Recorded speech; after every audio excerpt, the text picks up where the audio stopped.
Buat sedulurku yang mungkin butuh istirahat, ayo kita bahas macam-macam istirahat. Satu lagu. Nunut leren, kulo nunut leren, ajeng mantuk sampun kewengen. Udane ra leren-leren banyune netes neng gendeng.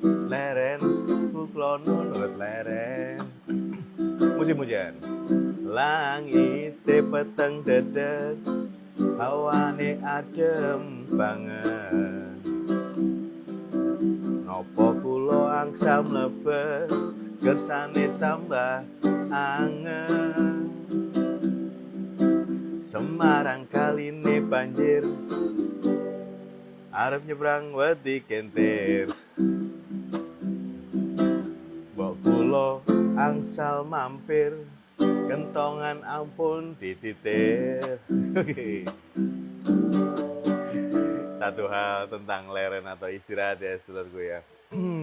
Jadi mengistirahatkan pikiran itu banyak macamnya ya. Pikiran bisa sesuatu yang terkait perasaan. Nah, jadi leren atau istirahat seperti apa yang perlu kita butuhkan? Yaitu pertama adalah physical rest atau istirahat secara fisik. Yang kita lakukan adalah ya tidur, kemudian ya stretching, ya kemudian atau mungkin butuh melemaskan otot-otot kita dengan dipijat atau dengan rebahan ya seperti itu. Itu istirahat secara fisik ya. Kemudian ada lagi yang namanya leren secara mental atau mentally rest. Jadi nyantai dulu, istirahat, dengerin musik yang nyaman, yang santai, kemudian juga meditasi, tenang, kemudian adalah kita mengistirahatkan pikiran kita. Itu namanya mentally rest. Kemudian ada juga istirahat secara emosional. Kita juga harus istirahat, leren secara emosional. Nah, jadi seperti itu. Dengan cara bagaimana? Dengan cara kita bercerita terhadap dengan saudara-saudara kita yang mungkin bisa menjadi pendengar yang baik. Itu namanya emotional rest atau istirahat secara emosional. Nah, itu perlu kita bercerita hal-hal yang kita nggak enak lagi ganjel kepada sedulur-sedulur kita yang sedang yang bisa mendengarkan cerita-cerita kita tanpa mungkin harus menghakimi. Nah, kemudian ada lagi nih yang namanya social rest atau istirahat secara sosial. Nah, apa yang kita lakukan ketika kita mengistirahatkan diri secara sosial? Yang bisa kita lakukan adalah ketemu teman-teman lama, cerita-cerita ya. Terus kemudian ya ketemu dengan orang yang lain, circle yang lain, kita ngobrol-ngobrol santai ya, tidak perlu ngejudge atau tidak perlu ya bahas hal yang lain. Itu social rest, ketemu teman lama, ketemu teman-teman yang baik.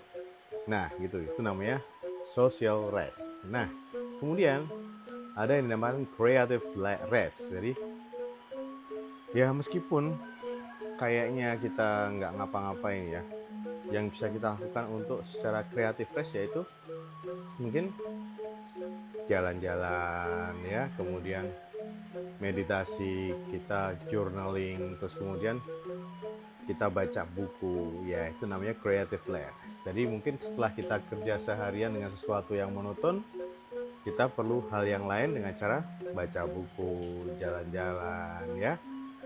Jalan, jadi jalan kaki. Ini bukan pergi traveling, bukan, jalan kaki. Terus kemudian perlu yang dinamakan meditasi juga ya. Atau menulis jurnal tentang apa yang sudah kita lakukan dan pencapaian-pencapaian kita. Nah, gitu ya saudaraku ya. Itu namanya creative rest. Oke. Terus kemudian ada yang namanya istirahat secara spiritual, yaitu kita melakukan mengistirahatkan diri kita secara spiritual. Nah, yang kita lakukan adalah beribadah, ya, connecting to the God, ya, terus kemudian melakukan suatu kegiatan sosial, kita memberi, ya, memberi orang, membantu orang, itu termasuk yang namakan spiritual rest. Nah, leren secara spiritual. Nah, gitu sedulurku ya. Nah, ada lagi nih yang dinamakan sensory rest, atau yang kita lakukan adalah kita nggak perlu menangkap banyak hal dalam hal ini, seperti halnya kita banyak nonton sesuatu yang mungkin nggak perlu.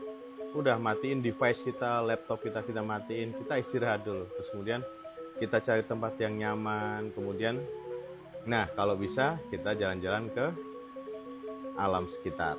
Nah gitu saudaraku ya. Jadi itu yang dinamakan sensory rest. Turn off semua device, istirahat sebentar ya, nggak usah ya, gitu terus ya. Nah itu dinamakan leren atau istirahat, baik secara mental, sensori, kemudian emosional, dan kemudian secara fisik juga leren atau istirahat. Nah, sedulur-sedulur semua sudah melakukan itu nggak dalam seminggu ini? Nah, kira-kira ketika dalam seminggu ini belum melakukan itu, alangkah baiknya dilakukan supaya kita fresh kembali minggu depan. Nah, gitu sedulur ya. Oke, baik, kita bantu sedulur kita yang sekiranya dia kecapean atau kewalahan menghadapi situasinya. Kita bantu biar dia istirahat dulu atau leren dulu. Oke sedulurku, nunut leren, kula nunut leren, ajeng mantul sampun kewengen, tetap waras dan gaspol. Sehat selalu sedulurku.